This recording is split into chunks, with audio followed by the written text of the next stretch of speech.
Have changed this year. Now you need a valid ID in order to cast your ballot, but a lot of questions remain, and that is why the Kenosha Aging Disabilities Resource Center is holding a voting ID education fair this week. The event is aimed at seniors, but anyone with questions is welcome to attend. And Leslie Stevens with Home Helpers joining us this morning. Good morning to you. Good morning, Nicole. This is something the senior citizens you deal with, and this group of people specifically, you're hoping to prevent problems before they cast ballots. Exactly. We cater to seniors, so it's important that they know what the laws are, and a lot of seniors don't have the current valid ID. Okay. And there are I just want to highlight, there are 5 major changes to the voting requirements. Okay. And now the main one is that you will have to have a voter ID. The second one is that you now have to live within Wisconsin for 28 days prior to the election. Mm-hmm. Right. And then some of the changes are, if you registered within 20 days of the election, you have to now show proof of residence. Before, you could have a neighbor come with you, but now you actually have to show like a utility bill, a lease, something on that. Okay. Okay. Late registration different? Late registration, it used to be that you could register all the way through the weekend. Now it stops on Fridays. Okay.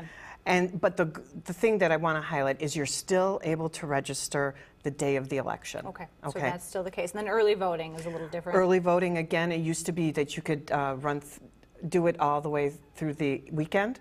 And again, it stops on the Friday before the election. So all these changes, and again, the ID fair is coming up on Thursday, and we'll have details on that in just a moment. But first, that you mentioned that photo ID, that's the big one that a lot of people have questions about. So let's talk about the current type of what is acceptable when you're going to bring that photo ID, a driver's license. Right, there's two different sets of requirements. Driver's license, state IDs, the U.S. military ID, and the passport don't necessarily have to be current. Okay. They can have expired as of later than November 2nd of 2010. So if you've got one that expired recently, just double check. Recent expiration, right, that was the key check there. that, Okay. and you should be okay if it's after November 2nd, 2010. Okay. But now if you've gone and went to get your ID, and right now there's a waiting list, so they give you a receipt. Okay. That receipt must be current. It has to be current. It cannot be expired. Neither can the state ID receipt as well. And there's a lot of people at home where I can't keep track of all this, but that's exactly why you're having this fair on Thursday, right? This is open to anyone? Anyone, obviously targeted to the people who have not voted or might not have the proper identification. But we're really excited. It's open to anybody, and there's going to be information booths.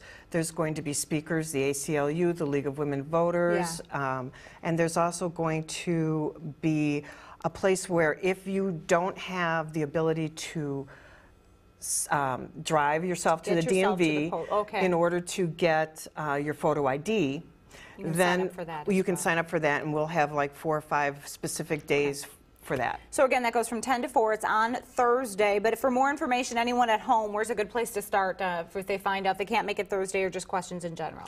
I would say contact your local city or county clerk. Okay. They have all the information for you. And they can point you in the right direction. Yes. Leslie from Home Helpers, thanks for being here this morning. Thanks, Nicole. All right, Rob, over to you. Is it